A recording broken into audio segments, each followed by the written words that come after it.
북한이 그런 얘기를 했습니다. 윤석열 정부가 끝날 때까지는 상종조차 하지 않겠다고 얘기했거든요. 지금은 협상의 분위기가 아닙니다. 그래서 어떤 사람들이 북한이 이제 도발을 하면 저게 혹시 대화하자는 신호가 아니냐는 그걸 해석하는 사람들이 많이 있는데 제가 보기에는 당분간 없다고 생각합니다.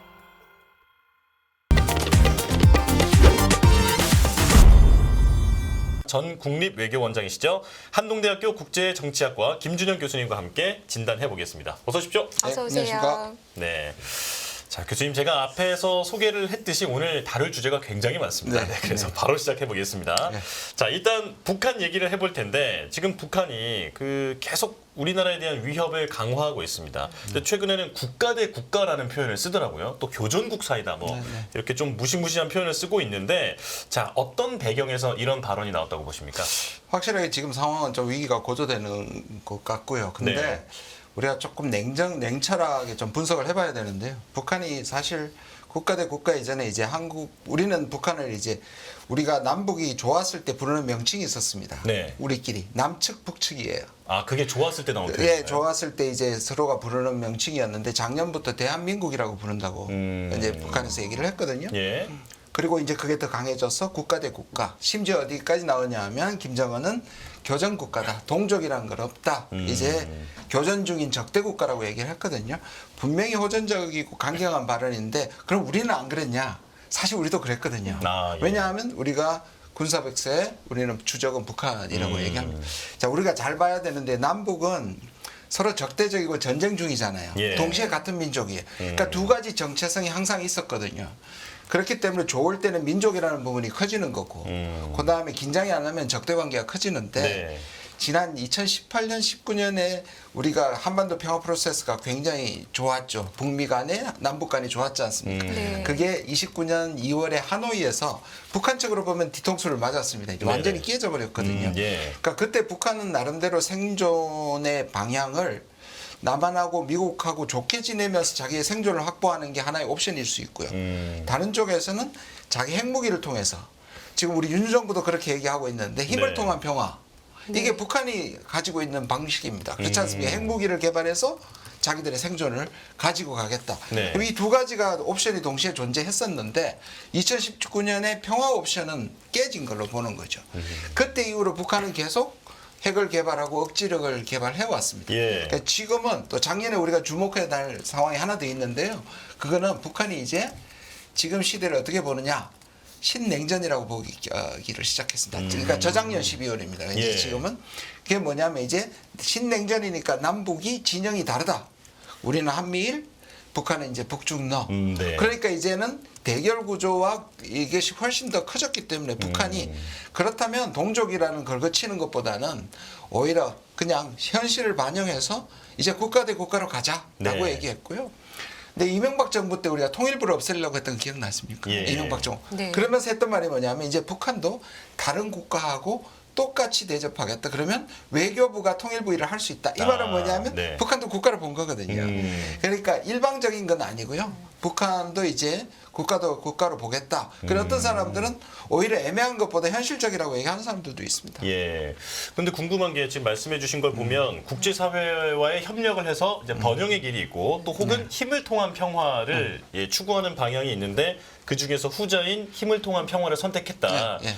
그렇게 말씀을 하셨는데 그럼 왜 지금 이 시점에 이렇게 강경한 발언들이 나오는 거냐? 이 시점이 궁금합니다. 네. 왜냐하면 이제 그 한미일이 작년에 이제 그 캠프 데이비드에서 거의 동맹 수준에 근접할 수 있는 그래서 사실 한미일의 결속력하고 북중러의 결속력은 한미일이 훨씬 큽니다 지금. 아, 예. 네. 그러니까 북중 북러는 따로는 협력을 지금 이제 막 시작하고 있지만 북중러는 3자가 모인 적도 없습니다. 네. 그렇다면 북한은 아까 북한이 왜 신냉전으로 봤다는 게 인식하고 있다는 게 중요하냐 하면 북한은 전략적으로 지금 굉장히 유리합니다. 무슨 그런가요? 말이냐면 미국하고 러시아하고 미국하고 중국이 협력 관계였을 때는 유엔에서 같이 제재를 발동하고 네. 제재안에 협력했잖아요. 네네. 그런데 미국하고 중국하고 미국하고 러시아가 사이가 나빠지면서 북한의 핵을 개발하는 것을 막을 수가 없었어요. 북한이 ICBM을 날리고 그다음 얼마 전에 IRBM 중거리를 날려도 지금 안보리에서는 어떤 성명도 내지 못하는 게 벌써 몇 년이 됐습니다. 그러니까 북한은 이제 실질적으로 제재는 아직 유엔이 존재하지만 러시아와 중국의 도움 없이 북한에 대한 제재는 거의 유명무실화됐거든요. 아, 예. 그러니까 북한은 이제 대놓고 이 부분을 최고로 이용하겠다는 것이고 지금까지는 또 거기에는 또 윤석열 정부의 또 힘에 의한 평화와 강대강 그 얘기를 우리도 계속 해왔기 때문에 이때까지는 예를 들자면 핵을 미국을 향해서는 쏘지만 동족을 향해서는 쏘지 않는다 그랬습니다. 네. 네. 근데 이제는 대놓고 핵의 타겟이 이제 동족이 아니니까요. 아. 국가 대 국가로 할 수 있다. 이거는 북한이 이제 완전히 핵무기를 통한 억지력으로 가겠다는 뜻입니다. 교수님 그러면 지금 이제 짧게만 여쭤보고 싶은 게 그 북한이 7차 핵실험 언제 할까 네. 정말 이제 많은 관심을 갖고 있는데 임박했다고 보십니까? 근데 7차 핵실험에 대해서는 좀 뭐라 그럴까 이상한 신호가 있다고 저는 생각합니다. 왜냐하면 6차례 정도 하면 대체로 다 완성이 됩니다. 네.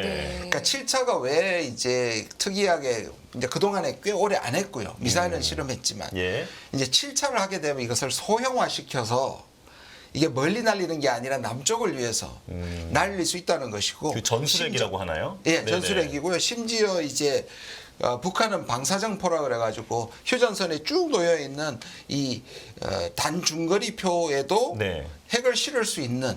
아. 그러려면 소형화하게서 실험 한번 해야 되지 않느냐는 얘기가 나온 거고요. 예. 근데 이미 많은 군사학자들이 실험이 필요 없을 수도 있다. 그래서 마치 7차 핵실험을 하느냐 안 하느냐가 엄청난 물결의 변화다고 보는 건 저는 그렇게 동의하지 않습니다. 아, 그렇군요. 하는 것 자체가 지금까지 뭘 바꾸는 게임 체인저다. 저는 그렇게 안 봐요. 예. 저는 이게 약간 무섭기도 한 게 네. 아까 이게 지금 시점이 북한에게는 기회일 수도 있다. 네, 미국과 네. 중국, 미국과 러시아의 갈등이 있을 때라고 네. 말씀하셨는데 그럼 국제사회에서 지금 실제로 북한은 뭔가 좀 더 힘이 생기고 있다라고 판단하고 계신가요? 그 북한이 지금까지는 뭐 경제난도 있었고 심지어 네. 식량난도 있었는데 이제 그런 제재가 무력화되면 핵무기를 완전히 개발하는 것도 자유로워지지만 경제적 협력이나 에너지, 예를 들어서 북러 협력을 하면 에너지 같은 것들이 해결이 될 수도 있고요. 네. 그렇게 되면 이제 북한의 지금 전략 환경은 과거보다는 훨씬 좋아진 겁니다. 그러니까 북한이 자신감의 표현일 수도 있고요. 근데 무서워하시는 분들한테 좀 안심을 드리면 네. 저는 그래서 우리 언론들은 이 부분을 꼭 지적하면서 해야 된다는 거예요. 그러니까 분명히 위기감은 높아지지만 북한의 지금 선언들을 보면 다 조건이 있습니다.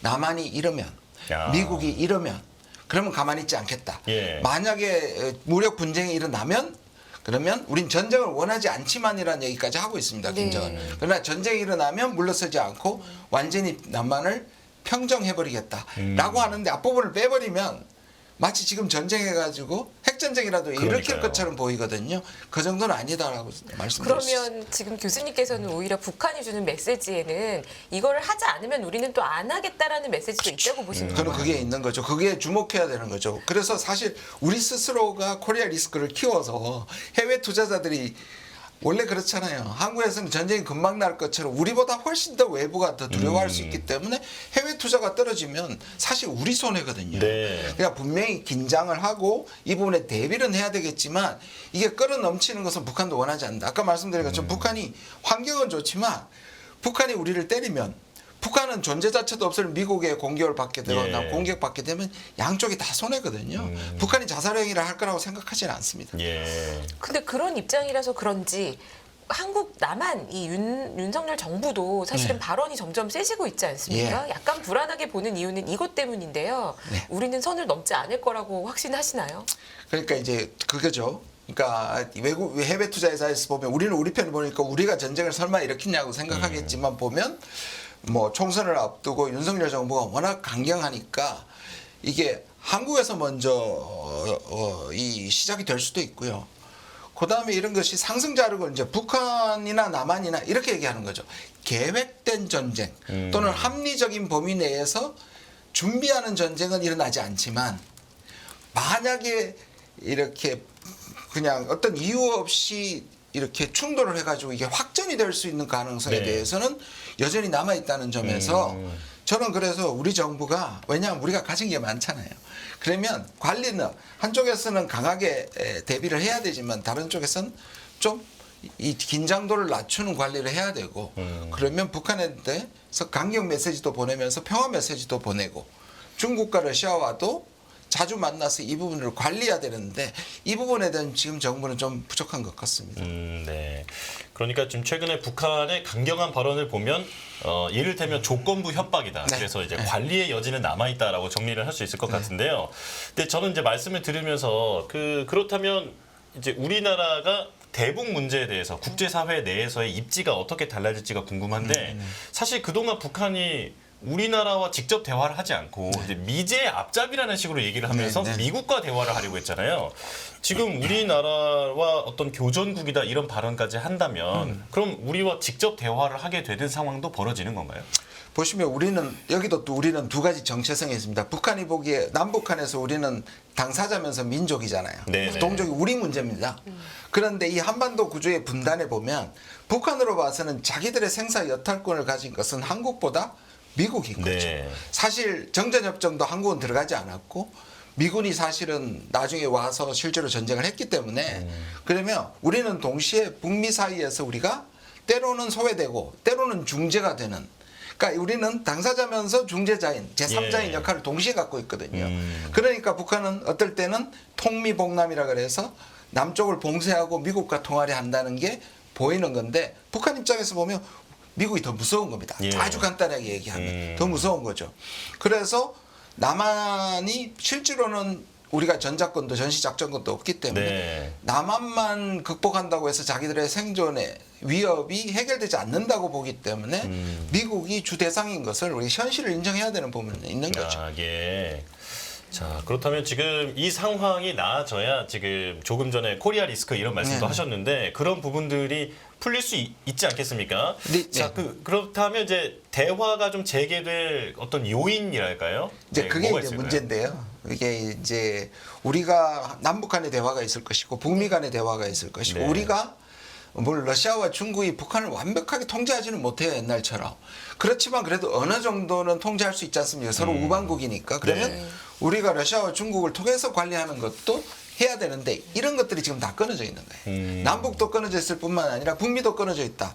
왜냐하면 미국에게는 지금 중동과 그다음에 우크라이나 네. 그리고 대선까지 겹쳐서 북한 아젠다가 지난번 트럼프 때보다 북한의 의제가 거의 사라져 버렸습니다. 네, 네. 그러니까 미국은 이렇게 얘기는 합니다. 외교의 문은 열려 있다. 협상의 문은 열려 있다고 북핵 문제를 평화롭게 해결하자라고 하지만 거의 영혼이 없습니다. 그러니까 말만 그렇게 하지 실제로 북한이 나올 만한 유인을 제시한다든지 예. 협상을 불러들일 만한 정성이나 성의가 전혀 없거든요. 그러니까 그것도 가능성이 별로 없고요. 이렇게 되면 북한이 그런 얘기를 했습니다. 윤석열 정부가 끝날 때까지는 아무 상종조차 하지 않겠다고 예. 얘기했거든요. 네. 그러면 이제 북한이 지금은 협상의 분위기가 아닙니다. 그래서 어떤 사람들이 북한이 이제 도발을 하면 저게 혹시 대화하자는 신호가 아니냐는 그걸 해석하는 사람들이 네. 많이 있는데 제가 보기에는 당분간 없다고 생각합니다.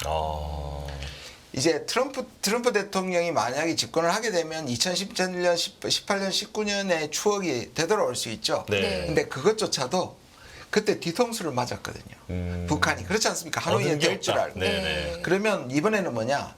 정말 트럼프가 북한이 원하는 만큼 그때는 외상이었거든요. 네네네. 북한을 나중에 해주겠다는 외상이었단 예. 말이에요. 그러면 외상도 안 될 것이고 북한의 몸값이 훨씬 높아졌기 때문에 미국이 자기 자존심을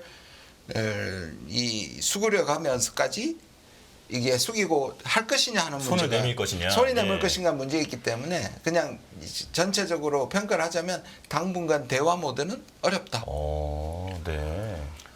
걱정스러운 것이 그러니까요. 한국도 총선이 있고 미국의 대선은 11월인데 네. 그러면 지금 북한 입장에서는 말씀하신 몸값이 비싸지는 국면이다라고 하면 이 시기에 내 힘을 최대한 보여주려고 할 것 같아요. 네. 그러면 올해는 연중 내내 뭔가 대화를 재개할 계기는 미국 대선 끝날 때까지는 최소한 그 이유는 모르더라도 네. 별로 없을 거라고 생각하시나요? 제가 아까 말씀드린 것처럼 우리한테는 계획된 전쟁의 위험은 없지만 우발적 충돌에 의한 확전의 가능성은 여전히 남아있단 말이에요. 네. 그러면 우리가 이렇게 생각해야 됩니다. 우리가 늘 북한한테 우리가 왜 저자세냐. 이렇게 얘기하지만 우리가 가진 게 많기 때문에 우리는 또 개방형 통상국가잖아요. 아시잖아요. 예. 그래서 우리가 코리아 리스크가 높아지면 북한보다는 우리한테 훨씬 손해가 되기 때문에 이거를 잘 관리해야 된다는 네. 측면인데요. 말씀하신 것처럼 만약에 이제 총선을 위해서 또는 소위 이걸 이제 전 세계적으로 안보 포퓰리즘이라 그럽니다. 그러니까 안보를 문제를 이것을 위기로 몰아가면서 강경하게 보이는 것이 정권을 유지하는 데 상당히 유리해지는 거죠. 지금 우크라이나도 마찬가지고요. 세계의 분쟁들이 그렇습니다. 그런데 정권의 이익보다 국가의 이익을 생각한다면 저는 오히려 여기에서 자제를 해야 되고요. 예. 그렇다면 그 부분이 국내 선거에는 이용이 안 되는 그래서 정부가 좀 국가 전체적인 이익을 생각해 주기를 바라는 거죠. 그렇다면 북한이 그 미국의 관심을 끌어야 되는 상황이라는 말씀이시잖아요. 근데 그렇다면 미국의 대선을 겨냥해서 어떤 그 대선을 지렛대로 활용하려고 할 것 같은데 북한이 앞으로 어떻게 나올 거라고 보십니까? 근데 이제 그것도요. 저는 뭐 어느 정도 그게 있다고 생각합니다. 근데 북한이 지금은 아까 말씀드린 그럼 북한이 그러면 자기들의 이런 방식으로 핵무기만 개발해서 계속 갈 수 있느냐? 아니거든요. 북한의 네. 경제에 여전히 문제가 있고요. 그렇다면 근데 북한은 이렇게 생각하는 것 같습니다. 2018년에 나름대로 싱가포르에서는 자기들이 소위 말하는 김정은이 천국을 맛봤다. 세계 182 국가와 세계 1위 국가가 동격으로 만났다. 그런데 불과 몇 개월 후인 2019년 2월에선 지옥을 맛봤다. 네네. 66시간 가서 뒤통수를 맞고 왔다. 그러면서 북한은 미국과의 국력의 격차를 뼈저리게 느꼈을 것이다. 그래서 지금은 다음 시대까지는 북한이 가지고 있는 핵무력을 최대치로 끌어올려서 이걸 가지고 다음에 협상장에서 협상 카드로 사용하는 것이 훨씬 유리하다. 네. 그렇게 보면 당장의 미국을 끌어내기 위해서 북한이 움직이는 것보다는 북한은 지금 적어도 3년에서 5년 정도를 보고 있다. 그때까지는 아까 말씀드린 것처럼 그러나 트럼프가 나와서 아주 획기적인 양보를 한다면 예. 국면이 달라지겠지만 미국이 저렇게 영혼 없이 그냥 대강하는 속에서 북한이 안달이 나서 미국에게 협상을 요구하지는 않을 거라는 것이 저의 판단입니다. 네. 그럼 혹시 북한이 그 트럼프 당선을 바라고 있습니까? 근데 두 가지 저는 양면이 다 있다고 예. 생각해요. 트럼프가 오면 분명히 지금 최근에 아이오와 선거 직후에도 이렇게 얘기했습니다. 한 번씩 트럼프가 던지는 말이 있습니다. 트럼프는 세상 사람들이 다 싫어하는 일종의 이 반항아들 푸틴이나 이 김정은은 자기만 다룰 수 있다는 거에서 예. 자기만 다룰 수 있다고 해서 상대방을 높입니다. 그래서 김정은은 굉장히 스마트한 사람이다. 예. 그런데 우리를 만나서 말할 수 없이 좋은 시간들을 가졌다. 이런 얘기를 최근에도 했거든요. 네. 그러면 이 부분은 분명히 북한한테 매력적인 요소인데 문제는 2019년에 뒤통수를 때린 사람도 트럼프였단 말이에요. 네. 그러니까 북한은 양가 감정이 다시 도착할 겁니다. 저는 이 판세가 신냉전 진짜 그런 시대라고 가려면 러시아나 중국의 입장이 굉장히 중요할 것 같은데요. 최근에 푸틴하고 최선희 북 외무장관이 이례적으로 만났다고요. 네. 이거는 어떤 메시지를 주려는 걸까요? 이게 이제 우리로서는 정말 좀 긴장을 해야 되는 부분인데요. 예를 들자면 지금 북러 관계나 북중 관계는 특히 북러 관계는 그동안 굉장히 소원했단 말이에요. 네. 오히려 러시아는 한국을 훨씬 좋아했고 아시다시피 네. 갤럭시부터 현대부터 그렇죠. 사실 가전제품도. 가전제품 실제 식품까지요. 뭐 우리나라의 컵라면을 맞아요. 수억 개씩 먹어치울 정도로 그리고 한국에 대한 호감도가요. 평균 90%가 넘습니다. 러시아 사람들이 한국에 대한 호감도가 그렇습니까? 90%가 넘거든요. 네. 그러면 우리 이거를 잘 이용해야 되잖아요. 네. 러시아가 우크라이나를 침공한 거에 대해서는 경제 제재를 하더라도 러시아는 한국과의 관계를 깨고 싶지 않아 합니다. 근데 최근에 우리 정부가 폴란드를 통해서 우크라이나에게 포탄을 제공한다든지 그다음에 우리 대통령이 우크라이나에 가서 생적사 사적생을 얘기하면서 같이 싸운다고 얘기한다든지 네. 이런 것이 러시아한테는 어떤 신호를 주냐? 그럼 우리는 북한하고 협력할래. 그럼 우리는 이렇게 얘기합니다. 북한하고 러시아하고 지금 포탄 교환하지.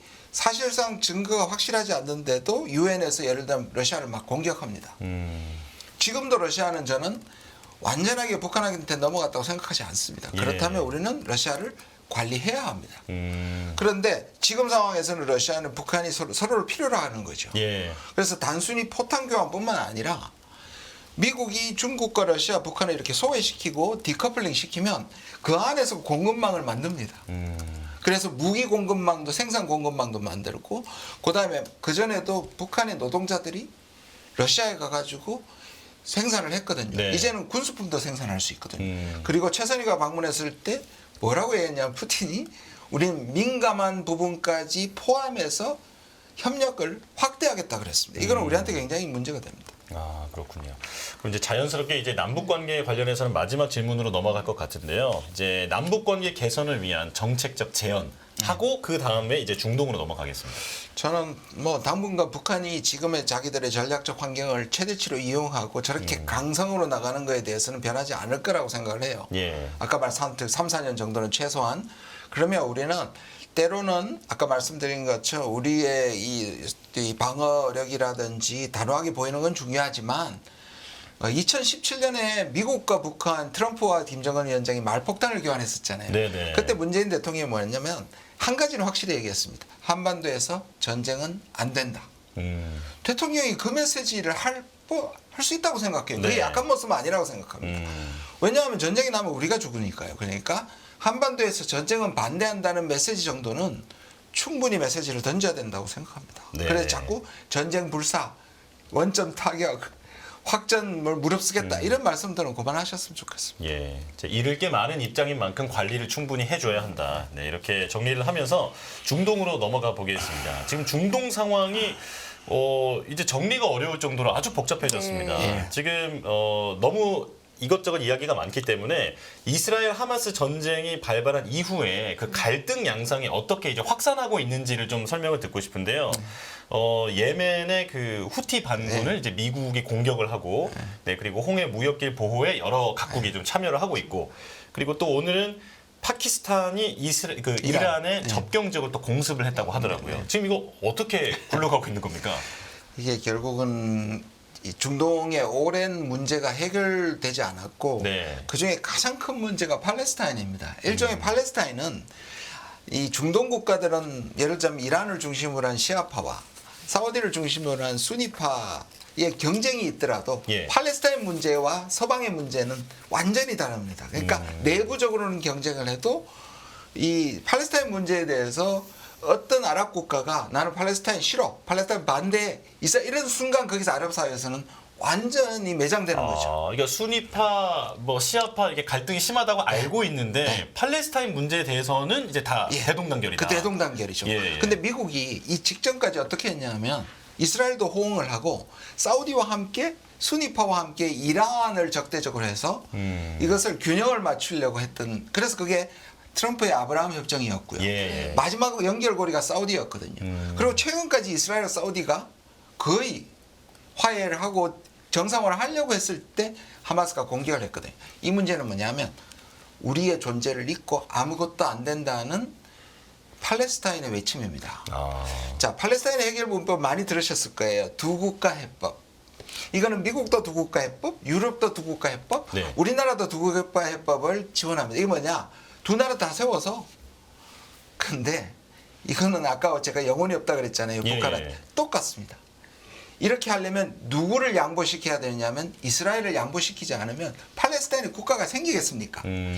그런데 이 문제를 해결해 주지 않고 사우디하고 이렇게 다 협정을 해버리면 팔레스타인은 완전히 자기들 살 길이 사라지는 거예요. 예. 이게 하마스가 테러를 일으킨 먼저 기습 공격을 한 가장 큰 이유입니다. 네네. 근데 이렇게 벌어지니까 지금까지 평화협정이 다 깨져버렸고 지금은 뭐냐면 미국과 서방, 미국 서방과 아랍, 네네. 그 다음에 이스라엘과 팔레스타인, 이 구도가 옛날 구도가 다시 살아난 겁니다.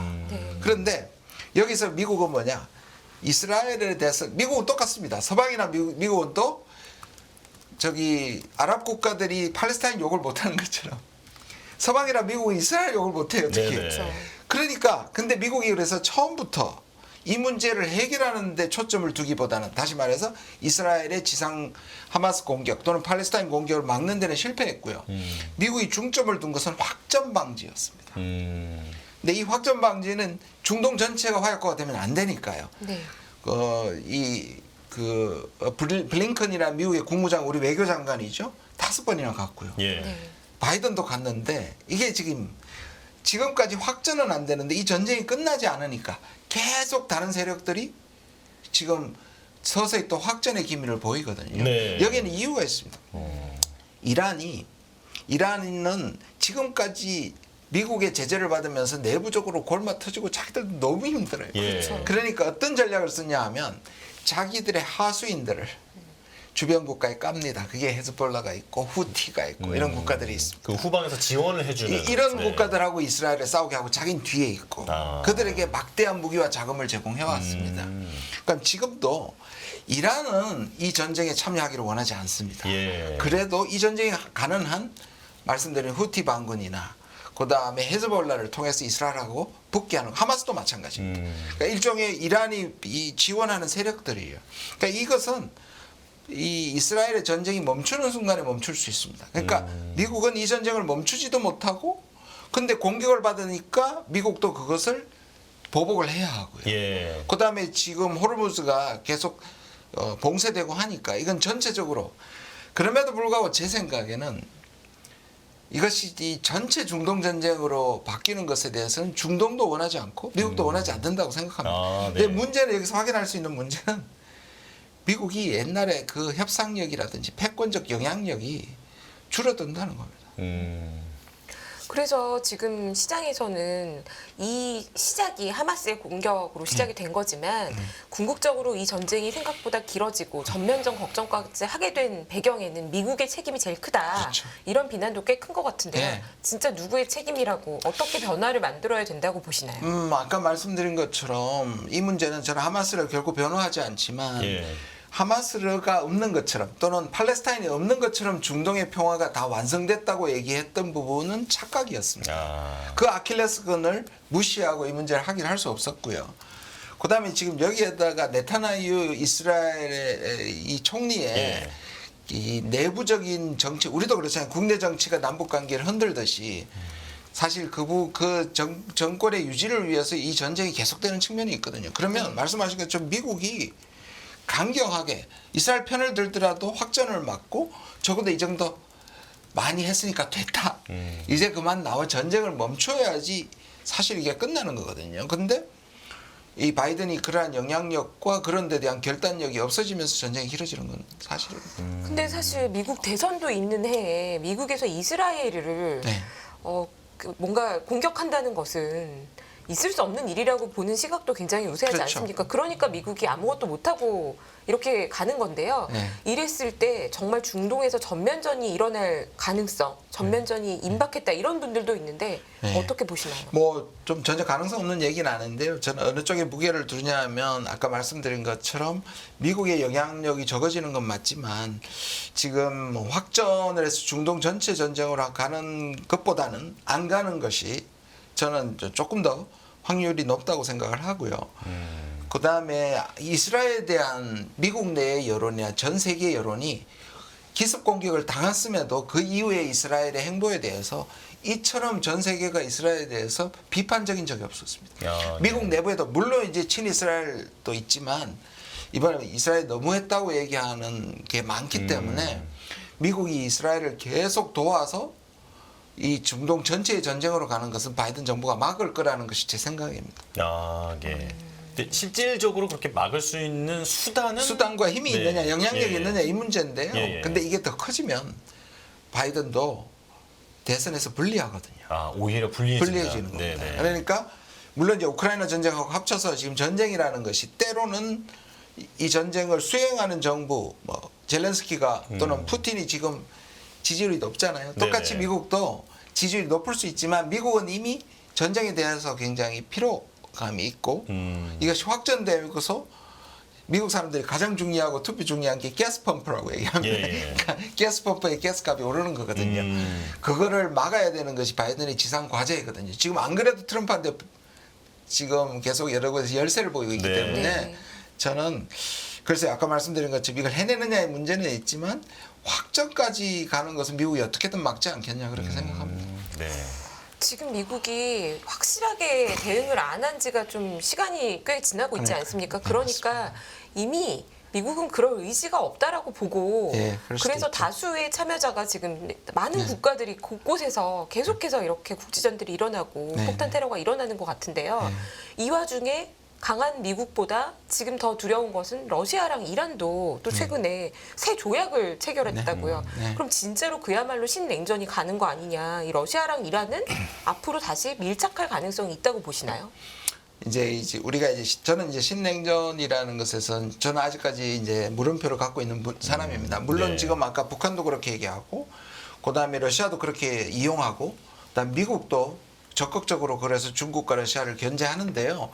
과거에는 소련과 미국은 완전히 분리돼서 따로 살았단 말이에요. 그러나 지금은 그런 시대가 아닌 거잖아요. 그렇게 보면 과연 중국과 러시아와 떼놓고 살 수 있느냐. 기후 문제만 하더라도 이 국가들을 제어하고 살 수 없거든요. 그렇게 보면. 그리고 특히 지금 글로벌 사우스라고 얘기하는 브릭스와 중동 국가들이 물론 러시아와 사우디와도 그렇게 하지만 이란과도 하지만 다 얽혀 있기 때문에 예를 들자면 지금 빈살만의 네옴시티에 가장 많이 참여하고 있고 IT 기술 제공하는 게 이스라엘입니다. 네. 그럼 중국이 또 사실 연결이 돼 있고 사우디는 미국의 또 우방입니다. 그러면서 중국하고도 친하고 오히려 이런 국가들이 제3지대 국가들이 오히려 신냉전으로 가를 수 있는 걸 역설적으로 막을 수도 있다고 생각이 들기 때문에 미국의 영향력 약화는 사실입니다만은 저는 이것이 신냉전으로 가서 두 진영이 과거와 같은 핵전쟁의 공포로 가는 것은 쉽지 않을 거라고 생각합니다. 네. 자, 이제 그렇다면 이제 중동도 마지막 질문을 드리고 그 다음에 러우 전쟁으로 넘어갈 텐데요. 지금 중동 해법의 실마리 한마디로 미국과 이스라엘의 역할이 크다 말씀을 해주셨는데 그렇다면 정말 그 이제 실타래를 풀 수 있는 요소가 될 만한 것이 뭐가 보이시는지 궁금합니다. 이제 그게 문제죠. 사실 두 국가론이 정답입니다. 그런데 이스라엘이 이걸 받아들일 수가 없어요. 예를 들어서 이스라엘 안에는 팔레스타인이 있잖아요. 네. 이스라엘 밖에는 아랍이 있단 말이에요. 이스라엘에 원래 그러니까 시즈라는 말이 이제 포위에 대한 강박관념을 안보에서 가장 이스라엘이 느끼고 있습니다. 그러니까 네. 이스라엘은 만약에 자기들이 중간에 있고 안에 팔레스타인이 있고 밖에 아랍이 있으면 자기들이 살겠느냐? 그러니까 이게 지금 해결이 되기 힘든 거죠. 그러니까 누가 봐도 자치를 하고 두 국가가 평화롭게 하는 것인데 네. 이것이 가는 데에서 장애물이 너무 많고 그 장애물이 이번에 또 터진 거잖아요. 그렇게 보면 해법은 쉽지 않는데 그럼에도 불구하고 해결은 또 두 국가론밖에 없다고 생각이 들어요. 그렇군요. 마지막 질문이라고 하셨는데 중동에 네네. 대해서 제가 한 가지만 더 여쭤보고 싶어요. 저는 또 주식시장에서 일을 하고 있고 증권회사에 다니다 보니까 최근에 뉴스 중에 심상치 않은 것이 아까 호르무즈 해협도 말씀하셨고 홍해 봉쇄 이런 것도 네. 지금 걱정이 되는 상황인데요. 이렇게 물류가 차질이 생길 정도의 봉쇄가 실제 장기화될 가능성에 대해서는 어떻게 보시나요? 예, 저도 저는 늘 이렇게 제가 이제 한 4년 동안 고생했던 게 트럼프가 이길 줄 몰랐거든요. 그래서 불안하긴 하지만 그 당시에 힐러리 클린턴이 이기겠다고 얘기해서 4년 동안 제가 조롱을 받았는데요. 저희는 뭐 점술가가 아니니까요. 그러니까 아까 말씀드린 것들 합리적인 요소들을 이렇게 나열했을 때 어느 쪽으로 추가 기운다. 그러나 세상 일들이 훨씬 가능성이 낮은 것이 실현될 수도 있기 때문에 네. 제가 장황하게 이렇게 변명을 하는 이유는 합리적인 부분에서 계산을 했을 때는 지금 이 장기화되지만 아까 말씀드린 주요 네. 플레이어들이 이란조차도 이것이 전쟁으로 가서 그 오랜 제재 이후에 또다시 전쟁을 하는 것에 대한 부담을 갖고 있기 때문에 저는 홍해 전체가 막히고는 중동의 대화약고가 터진다. 거기까지는 가기가 쉽지 않을 거라고 저는 생각합니다. 야, 예. 그러니까 합리적으로 생각했을 때는 홍해 봉쇄라든지 뭐 이런 식으로 극단적으로 치닫을 수는 없지만 이제 그것을 확신할 수는 없는 상황이다. 네, 워낙 이제 어지러우니까요. 미국이 제일 두려워하는 것이 중국의 부상이잖아요. 오히려 우크라 전쟁하고 중동의 전쟁이 났을 때 속으로 쾌재를 불렀던 것이 사실 중국이거든요. 아. 네. 자기들이 타겟이 분산되잖아요. 예. 그러면 중국 좋은 일을 시키게 미국이 특히 오바마 정부 이후로 16년간요. 오바마 8년부터 그 다음에 이제 트럼프 4년, 그 다음에 또 바이든 4년이니까요. 16년간 지상군을 한 번도 보내지 않았습니다. 네. 지금 우크라도 그렇고 무기만 보내지. 이건 미국의 대합입니다. 네. 미국이 전쟁에 직접 끼어들 그런 마음이 없다 또는 그런 여유가 없다. 그건 우리한테도 적용이 됩니다. 네네. 왜냐하면 미군이 존재하기 때문에 한반도에서 전쟁이 일어나는 것은 미국이 가장 싫어합니다. 이게 또 우리한테는 일종의 안심이 되는 부분. 예. 자, 알겠습니다. 그럼 이제 정말 바쁘게 지금 진행을 하고 있어서 교수님께도 좀 죄송한 입장인데요. 네. 자, 그래도 이제 러시아 우크라이나 전쟁 얘기로 넘어가 보겠습니다. 이제 곧 2년이 되어 가는 것 같은데 지금 쉽게 끝날 조짐이 보이지 않습니다. 그런데 지금 처음에는 미국과 유럽의 예산 지원, 무기 지원 이런 게 원활하게 이루어지다 보니까 지금까지 이렇게 전쟁이 길어진 건데 앞으로는 그런 지원이 좀 중단될 수도 있다라고 하는 견해도 나오고 있거든요. 지금 상황 정세 어떻게 보십니까? 지금 이제 말씀하신 건 이제 내년 2월이 되면 내년이 아니죠. 원래 죄송합니다. 네. 다음 달이 되면 또 2년이 되는데 이제 그 전황이 좋아지거나 우크라이나의 승리의 기미가 있거나 하면 이것이 계속 지원을 할 텐데 단적으로 말해서 지금은 절대적으로 러시아에게 유리합니다. 그리고 러시아는 처음부터 얘기했던 것처럼 전체를 우리가 어떻게 생각했냐면 그리고 이거는 좀 언론의 호도인데 서방 언론의 호도고 미국의 호도인데요. 네. 러시아의 푸틴이 이것을 작전이라고 불렀고요. 키우를 잠깐 공격했지만 러시아는 우크라이나 전체를 함락할 생각이 없습니다. 왜냐하면 함락해버리면 다시 나토하고 국경을 나눠야 됩니다. 붙게 되죠. 네. 붙게 되죠. 그러니까 여기를 완충지대로 만드는 것이 러시아의 목적이었고 근데 그냥 완충지대로 만드는 게 아니라 동우크라이나. 과거에 2014년에 이제 민스크 협정이라고 했을 때 자치권을 줬던 그 부분을 러시아 친러 쪽이죠. 그걸 계속 유지하는 건데 지금 그걸 거의 차지했고요. 예. 전체적으로 보면 크림반도까지 사실 동우크라이나를 지금 거의 지키고 있는 그래서 오히려 방어선을 구축하고 더 이상 나가지 않고 오히려 거기를 지키고 있습니다. 예. 우크라이나가 대공세를 한다고 얘기했지만 여기를 조금 더 뚫어내지를 못했고요. 지금 우크라이나는 거의 존립이 어려울 정도로 모병도 힘들고요. 그다음 그런 데다가 말씀하신 것처럼 너무 많은 사람들이 죽었고 그리고 말씀하신 것처럼 이제 결정적으로 도와주고 있는 미국이나 서방이 지금 전쟁 피로감, 우리도 힘든데 네. 라고 하면서 계속 의문을 나타내고 있는 거죠. 그렇게 되니까 우크라이나는 사람도 없죠. 그 다음에 지금 무기도 없죠. 그 다음에 러시아가 이렇게 방어선을 해놓고 이걸 방어선을 넘으려면 몇 배나 힘든가. 네. 예를 들자면 거기에다가 콘크리트로 막아놓고 지뢰도 해놓고 그다음에 이거를 다 참호도 해놨단 말이에요. 이 삼중막을 뚫고 정복해낸다는 게 힘들거든요. 예. 그러니까 지금 이 전쟁은 계속 소모전을 가는데 그래서 외국에서는 학자들은 뭐 저를 포함해서 어떻게 얘기하냐 이게 한국 전쟁하고 너무 비슷하다. 한국 전쟁이 3년 1개월 이틀이 걸렸습니다. 네. 예. 우리가 아는 145태나 인천 상륙 작전 다 1년 안에 벌어졌던 일입니다. 그렇군요. 나머지 2년은 조금이라도 휴전 협상을 하면서 조금이라도 더 차지하기 위해서 서쪽과 북쪽 끝에서 동쪽 끝에서 소모전을 2년 했습니다. 네. 그래서 비슷하게 갈 것이다. 심지어 기간도 비슷할 거라고 얘기하는 사람도 있습니다. 왜냐하면 3년 넘어간다. 왜냐? 예. 지금 전쟁 상태를 우크라이나가 포기할 수가 없거든요. 포기하면 지는 거지 않습니까? 예. 협상을 하면 지는 겁니다. 마찬가지로 미국이 지금 도와주는 것에서 인색하지만 11월 대선까지는 전쟁을 그만둘 명분이 없습니다. 왜냐? 바이든은 이 전쟁에 참여하는 것을 승리라고 생각하고 대선에서 우리가 이기고 있다는 것을 계속 얘기할 수밖에 없거든요. 예. 그러면 11월 대선까지는 어찌됐든 협상도 안 할 것이고 타협도 안 할 것입니다.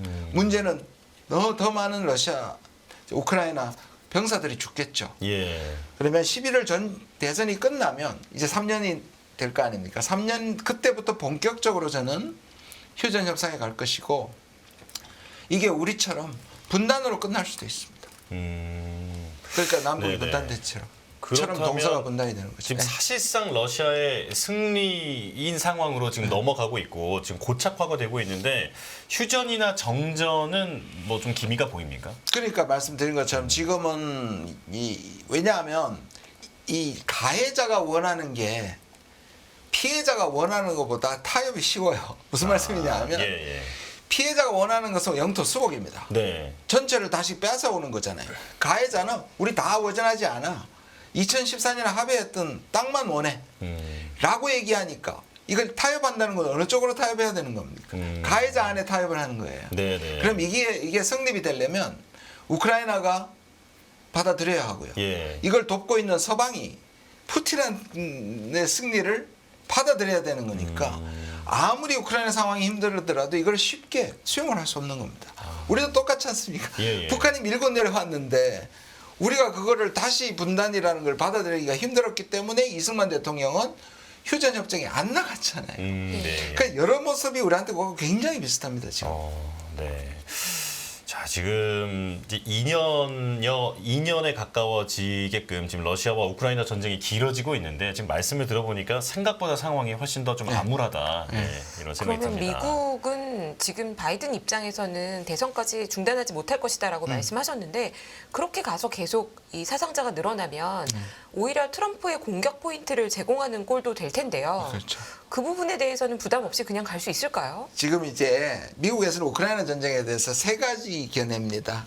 하나는 바이든 쪽이죠. 네. 이건 이기고 있고 정의를 실현해야 하고 그럼 우리가 계속 우크라이나를 도와줘야 된다. 그리고 네. 지금까지 잘하고 있다. 이게 정치적 자산이다. 이게 바이든의 입장입니다. 그다음에 반대하는 두 입장이 있는데 공화당의 온건파들 네. 트럼프 외에는요. 어떻게 얘기하느냐. 이것이 정의로운 전쟁이지만 바이든이 제대로 못하고 있다. 아, 이겨야 되는데 못하고 있다. 돈을 쓸데없는데 낭비하고 있다라고 주장하고 있고 예. 이게 디센티스나 니키 헤일리의 주장이고요. 세 번째가 뭐냐 하면 트럼프와 라마스와미는 뭐냐 하면 이 전쟁이 잘못됐다. 그럼 내가 대통령이 되면 바로 끝내겠다. 전쟁 불가론이거든요.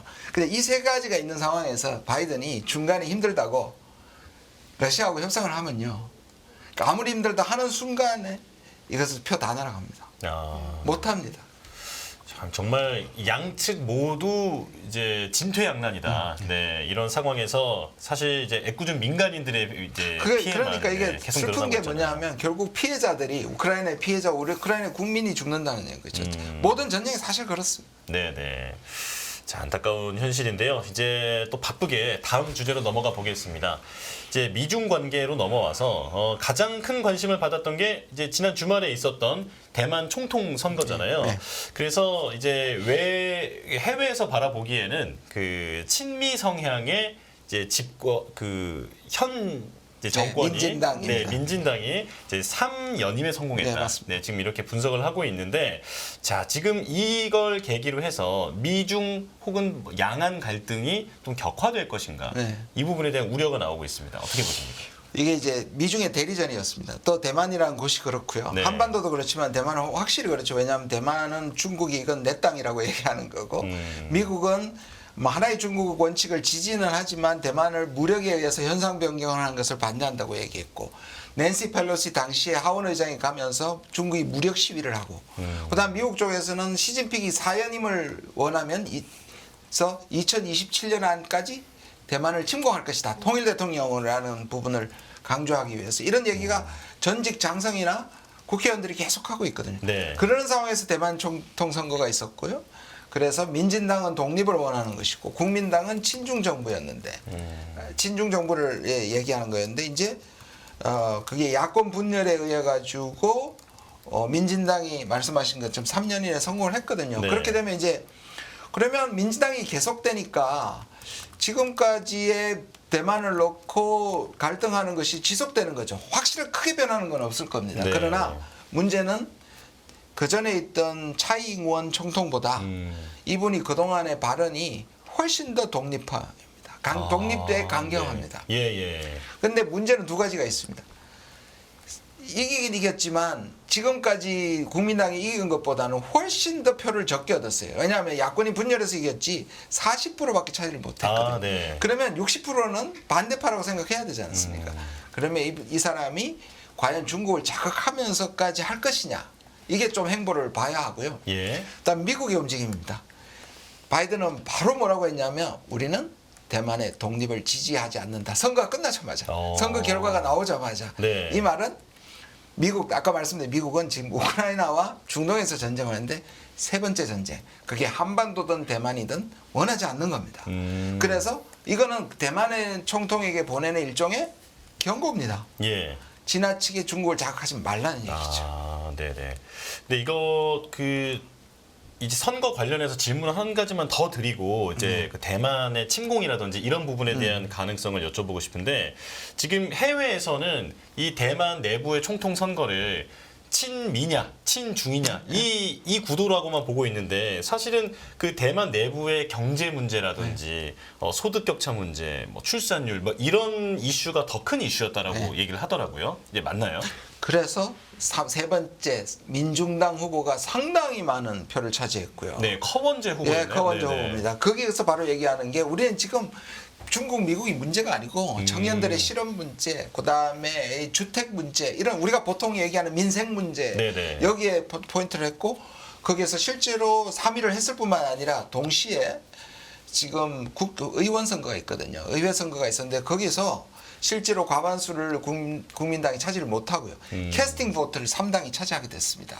예. 그렇기 때문에 이 제3의 변수가 되게 중요합니다. 그러니까 이런 것들을 미국의 반응, 그 다음에 이제 40% 차지, 그 다음에 지금 말씀하신 민생 문제 때문에 실제로 향후에 그가 총통이 되기 전까지 보였던 강경 독립 성향이 그렇게 많이 발휘되지 않을 거다, 좀 조심할 거다라는 그런 가능성이 많이 지적합니다. 네. 그렇다면 외부에서 보는 것처럼 정말 그 친미 친중만의 네네. 이슈로 이런 선거가 치러지진 않았다라는 말씀이신 거죠? 근데 문제는 저는 한국이에요. 왜냐하면 미국은 한편으로는 중국을 때리게 하고 대만을 자극시켜서 대만 문제를 자극시켜서 중국을 자극시키잖아요. 네. 그러면서 동시에 결정적일 때는 바이든이 대만의 독립을 지지하지 않는다고 얘기해줘요. 근데 한국은 중국에 대해서 무력에 의한 현상 변경을 반대한다고만 얘기하지 하나의 중국 원칙을 지지한다든지 대만 독립을 지지한다는 말을 안 해요. 저는 이해를 못하겠어요, 이 부분은. 왜냐하면 미국도 했기 때문에 우리가 할 수 있어요. 네네. 그리고 한중 수교가 됐을 때 원칙이 뭐냐, 중국의 전제 조건은 하나의 중국 원칙이에요.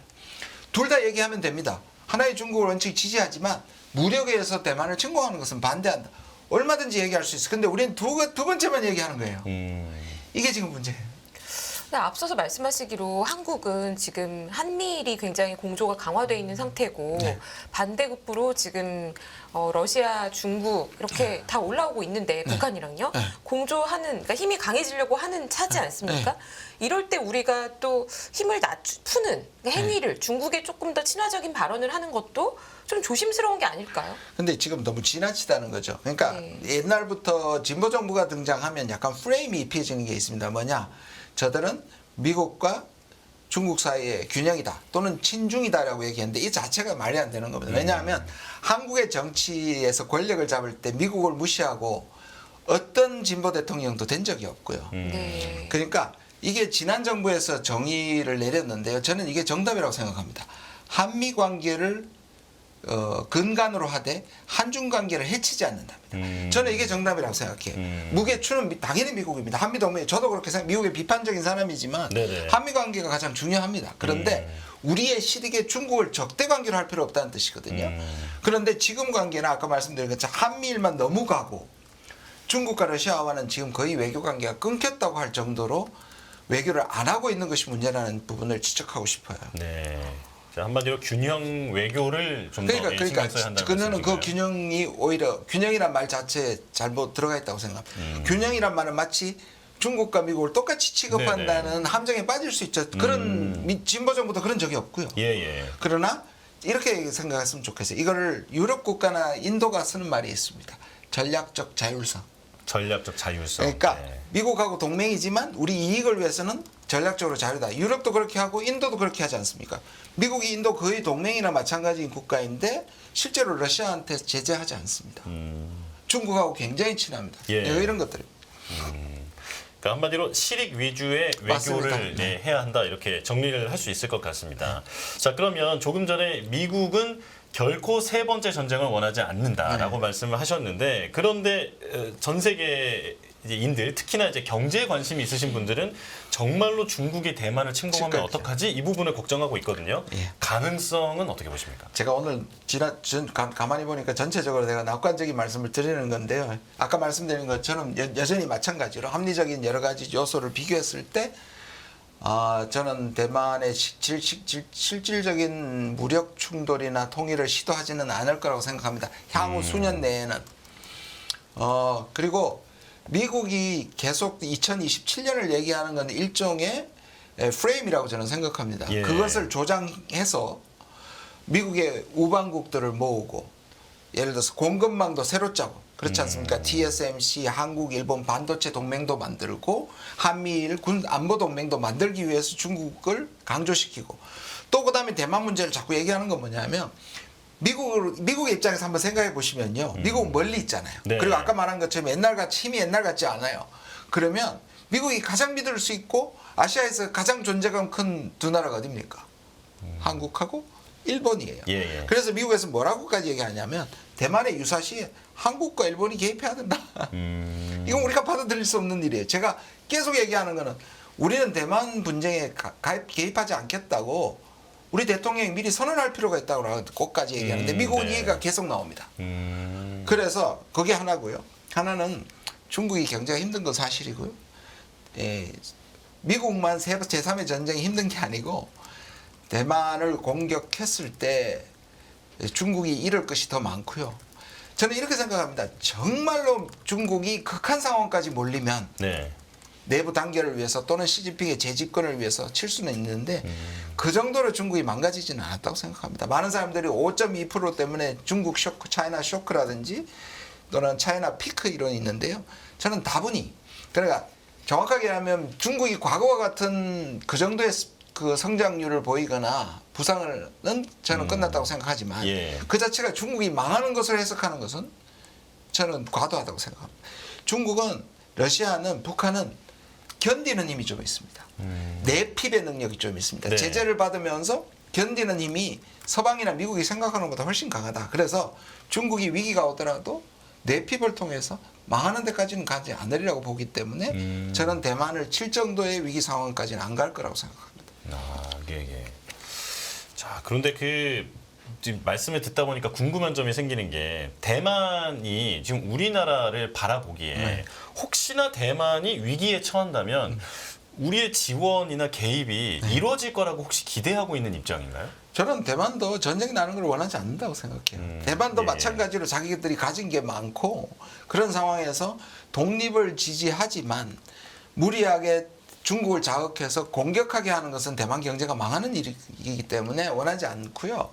그리고 원하지 않는다는 점에서 뭐 한국의 개입 정도를 지금 바라는 정도의 구체적인 건 저는 아니라고 생각하고요. 그런데 문제는 이제 이렇게 얘기들 합니다. 만약 대만에서 위기가 생기고 한국의 일부 전력이 미국과 함께 대만으로 빠지면 네. 이쪽이 헐거워지잖아요. 예. 그러면 북한이 남한을 칠 수 있다 이런 시나리오도 하고 있거든요. 그러니까 동시에 전쟁이 하면 우리가 오히려 불리해진다는데요. 이것도 뭐 과도한 걱정이긴 하지만 뭐 그런 얘기가 나오고 있기는 합니다. 네. 자, 그리고 이제 사실 예전에 이제 저희 방송에 나오셨던 패널분들이 하셨던 말씀 중에서는 미국이 대만을 이렇게 관리하려고 하는 이유에는 이제 반도체가 있다. 이렇게 많이 말씀을 하셨거든요. 이제 그래서 예전에는 미국의 하원 의원이 만약에 대만과 중국의 전쟁이 일어나면 대만의 TSMC를 미국이 직접 폭격을 해서 없애버려야 된다. 이런 말까지 했다라고 하는데 그렇다면 미국이 지금 현재 반도체의 어떤 산업의 중심을 자국적으로 끌어오려고 노력을 많이 하고 있지 않습니까?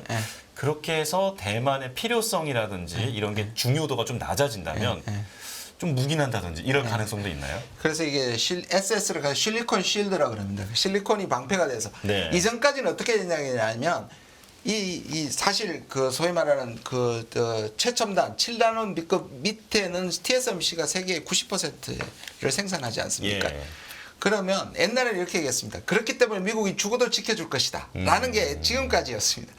그런데 지금 말한 것처럼 아니 위험해지면 옮겨야 되는 거 아니냐. 네. 실제로 미국에 투자를 하고 있죠. 예. 그래서 미국은 지금 중국을 떼어내고 동시에 미국의 이익을 위해서 자기 공급망을 새로 만들고 있지 않습니까? 그중에 반도체고 장비는 네덜란드, 네. 그다음에 독일, 그다음에 한국, 일본, 대만을 미국 쪽으로 지금 투자하고 우리도 어마어마하게 지금 투자하고 있지 않습니까? 그게 뭐냐? 미국은 오히려 이것을 옮겨서 미국의 내부에서 제조업 기술, 원천 기술에다가 제조업 기술까지 확보하려는 게 미국의 생각은 확실해 보입니다. 네. 자, 의원님 혹시 뭐 질문하실 게 있으신가요? 아, 들으면 들을수록 저는 머리가 복잡해지는데요. 네. 이렇게 여기저기서 정세가 적군과 아군이 이제는 막 혼재돼 있어서 여기랑 여기는 원래 예를 들어 이란과 파키스탄 원래 친하지 않았나? 근데 왜 서로 싸우고 이런 혼란스러운 국면에서 올해는 무려 46억 명이 선거라면서요. 맞습니다. 세계 선거가 너무너무 많은데 올해 어떤 선거가 그래도 좀 중요하다고 보시나요? 이미 대만 선거는 지나갔으니까요. 네, 76개국이고요. 42억 명 정도의 42억 명. 유권자가 이제 행사를 하는데요. 대만이 한 번 있었고요. 그 다음에 이제 3월에 러시아 대선이 있습니다. 우크라이나는 대선을 미뤘고요.